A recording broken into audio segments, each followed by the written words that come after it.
ാണ് കോൺഗ്രസിൽ നിന്ന് ജിൻഡോയാണ് ആദ്യം നമുക്കൊപ്പം ചേരുക. ജിൻഡോ, ഇന്നലെ വന്ന ശബ്ദ സന്ദേശത്തിന്റെ അടിസ്ഥാനത്തിലാണ് ഇന്ന് UDF ചേരുകയും വിജിലൻസ് അന്വേഷണം വേണമെന്നതുൾപ്പെടെയുള്ള കാര്യങ്ങൾ മുന്നോട്ട് വെക്കുകയും മന്ത്രിയുടെ മണ്ഡലത്തിൽ യൂത്ത് കോൺഗ്രസിന്റെ നേതൃത്വത്തിൽ പ്രതിഷേധ പരിപാടി നടത്തുകയും ഒക്കെ ചെയ്തത്. ഇന്നലെ ആ ആരോപണത്തിന് വിധേയമായ ശബ്ദ സന്ദേശം ആരുടേതായിരുന്നു?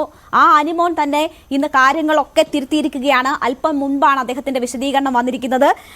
എൻ്റെ അടുത്ത സുഹൃത്തുക്കളും ഞാൻ സ്നേഹിക്കുന്നവരും എന്നെ ഫോണിൽ കിട്ടാത്തതിന്റെ പേരിൽ ഏറെ ബന്ധുജനങ്ങളെ വരെ വിളിച്ചു. എന്താണ് സംഭവിച്ചതെന്ന് തിരക്കുന്നതായി താൻ മനസ്സിലാക്കുന്നു. അവർക്ക് വേണ്ടി മാത്രമാണ് വിശദീകരണം എന്ന് പറഞ്ഞുകൊണ്ട് വരുന്ന വിശദീകരണത്തിൽ അവർ അവസാനിക്കുന്നത്, എൻ്റെ ആ സമയത്തെ മാനസികാവസ്ഥയിൽ പറഞ്ഞതൊന്നും ഉദ്ദേശിച്ചതുപോലെ ആയില്ല. എൻ്റെ പ്രിയപ്പെട്ടവർക്കെല്ലാം ഞാൻ മൂലമുണ്ടായ ബുദ്ധിമുട്ടിൽ ഖേദം പ്രകടിപ്പിക്കുന്നു എന്ന് പറഞ്ഞുകൊണ്ടാണ്. ആരോപണങ്ങൾ പൂർണ്ണമായും നിഷേധിക്കുകയാണ്.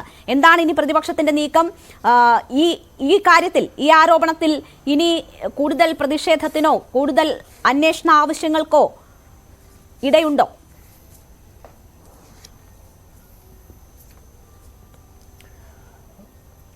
അല്ല രേണുക, നമ്മളിതിൽ ഒരു കാര്യം മനസ്സിലാക്കേണ്ടതുണ്ട്.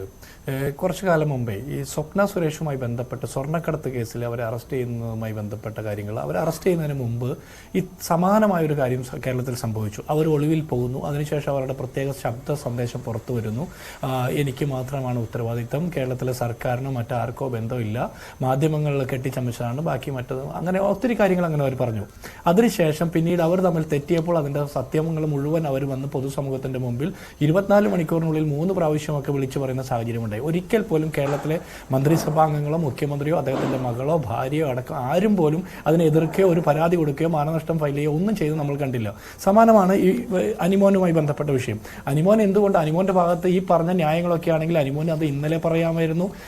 ഇന്ന് എത്രയോ സമയം ഉണ്ടായിരുന്നു പറയാൻ. എന്തുകൊണ്ടാണ് ഇത്രയും സമയം മാറുന്നത്? അതായത് CPM-ന്റെ നേതൃത്വത്തിലുള്ള ക്യാപ്സ്യൂൾ നിർമ്മാണ ഫാക്ടറിയിൽ ഓവർടൈം പണിയെടുത്തുകൊണ്ട് കൊടുത്ത ക്യാപ്സ്യൂളാണ് അദ്ദേഹം ഇപ്പോൾ നമ്മുടെ മുമ്പിലേക്ക് ഇട്ട് തരുന്നത്. ഇവിടെ ഒരു കാര്യം വ്യക്തമാണ്.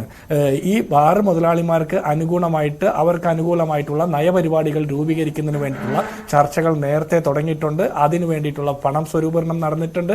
അനിമോന്റെ വാക്കുകളിൽ നിന്ന് അതൊക്കെ വ്യക്തമാണ്. ഈ നമുക്ക് ഇപ്പോൾ കിട്ടുന്ന വിവരങ്ങൾ അനുസരിച്ചിട്ടും ഇവരുടെ അസോസിയേഷൻ മീറ്റിംഗ് കൂടി ഇത് കെട്ടിടം പണി നടത്താനൊന്നുമല്ല. ഇവർ ബാറ് കച്ചവടക്കാരും മദ്യ കച്ചവടക്കാരാ, കെട്ടിടം പണിക്കാരൊന്നുമല്ലല്ലോ. അപ്പോൾ അതൊക്കെ പിന്നീട് ഉണ്ടാക്കുന്ന മറ്റ് അജണ്ടകളുടെ ഭാഗമായിട്ട് ഇപ്പോൾ വാർത്തകൾ വളച്ചൊടിച്ചുകൊണ്ട് അവർ സർക്കാരിനെയും മന്ത്രിയെയും രക്ഷിക്കാൻ വേണ്ടിയിട്ട് നടത്തുന്ന അവരുടെ വാഗ്വിലാസങ്ങൾ മാത്രമായിട്ട് നമ്മൾ കാണുന്നുള്ളൂ. എനിക്ക് ചോദിക്കാനുള്ളത് CPM-നോട്, കോൺഗ്രസിന്റെയും UDF-ന്റെയും പ്രതിഷേധത്തെയോ CPM-നോട് ചോദിക്കാനുള്ളത്, കഴിഞ്ഞ ബാർക്കോഴ ആരോപണം എങ്ങനെയാണ് ഉണ്ടാകുന്നത്? ഒരു ബാർ ഉടമ നേരിട്ട് നടത്തിയ ഒരു വെളിപ്പെടുത്തലായിരുന്നു. അതിന് ആ നിലയിലുള്ള ഒരു പ്രാധാന്യമുണ്ടായിരുന്നു. ഇതിപ്പോൾ അങ്ങനെ ഉണ്ടായതല്ല, ഒരു ശബ്ദ സന്ദേശമാണ്. അതിൽ കൃത്യമായി അത് ആർക്ക് എങ്ങനെ കൊടുക്കുന്നു എന്നോ അതിൻ്റെ ഏതെങ്കിലും തരത്തിലുള്ള വിശദാംശങ്ങൾ ഉണ്ടായിരുന്നില്ല. ഏറ്റവും ഒടുവിൽ ഇപ്പോൾ അതുപോലും നിഷേധിക്കുകയാണ്. കെട്ടിട നിർമ്മാണവുമായി ബന്ധപ്പെട്ടുള്ള പണപ്പിരിവിനെ കുറിച്ചാണ് പറഞ്ഞത്. സംഘടനയിലെ ആഭ്യന്തര പ്രശ്നങ്ങൾ, അവിടെ അഭിമുഖീകരിക്കേണ്ടി വന്ന പ്രശ്നങ്ങൾ, അതൊക്കെ ചൂണ്ടിക്കാട്ടുന്നു. ആ ഒരു മാനസികാവസ്ഥയിൽ ഇട്ടുപോയതാണ് അല്ലെങ്കിൽ പറഞ്ഞു പോയതാണ് എന്നൊരു പ്രസ്താവന അയാളിൽ നിന്ന് തന്നെ വരുമ്പോൾ അതുമായി ബന്ധപ്പെട്ട് ഉണ്ടായിട്ടുള്ള ആരോപണ പ്രത്യാരോപണങ്ങളൊക്കെ അടങ്ങണ്ടേ? രേണുക, അതിൽ നമ്മൾ മനസ്സിലാക്കേണ്ടത്, ഒന്നാമത്തെ ഇതിനു മുമ്പ് നിങ്ങൾ പറയുന്ന ബാർക്കോഴ ആരോപണം ഉണ്ടല്ലോ, KM മണി സാറിനെതിരെയൊക്കെ ഉണ്ടായിരുന്ന ബാർക്കോഴ ആരോപണം, അത് മനഃപൂർവ്വമായിട്ട് ഒരു ബാർ മുതലാളി വന്ന് ചാനലുകളുടെ മുമ്പിൽ പറയുകയാണ് ഇങ്ങനെ ഞങ്ങളോട് പണം ആവശ്യപ്പെട്ടു എന്ന് പറഞ്ഞിട്ടുള്ളൊരു ആരോപണമാണ്. മനഃപൂർവ്വം പ്ലാൻ ചെയ്ത് പറയുന്നതാണ്. ഇത് അങ്ങനെയല്ല. യാദൃശ്ചികമായിട്ട് അനിമോനെ പോലെ ഉത്തരവാദിത്തപ്പെട്ട സംഘടനാ നേതാവിന്റെ ഭാഗത്തുനിന്ന് യാദൃശ്ചികമായിട്ട് അബദ്ധത്തിൽ വരുന്നതാണ്.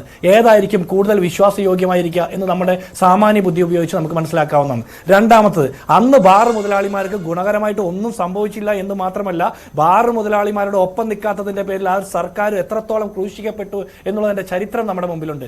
ഇന്ന് ബാർ മുതലാളിമാർക്ക് അനുകൂലമായിട്ട് കേരളത്തിൽ ഒരുപാട് കാര്യങ്ങൾ നടക്കുന്നു. ടേൺ ഓവർ ടാക്സുമായി ബന്ധപ്പെട്ട കാര്യത്തിൽ ബാർ മുതലാളിമാർക്ക് അനുകൂലമായിട്ടുള്ള സാഹചര്യം നടക്കുന്നു. ഉമ്മൻചാണ്ടി സർക്കാർ അധികാരം ഒഴിയുമ്പോൾ 29 ബാറുകളാണെങ്കിൽ ഇന്ന് 900-ഓളം ബാറുകൾ കേരളത്തിൽ പ്രവർത്തിക്കുന്നു. പുതിയ രണ്ടാം പിണറായി സർക്കാർ വന്നതിന് ശേഷം 130 ബാറുകൾക്ക് അധിക ലൈസൻസ് കൊടുക്കുന്ന സാഹചര്യമുണ്ടായി.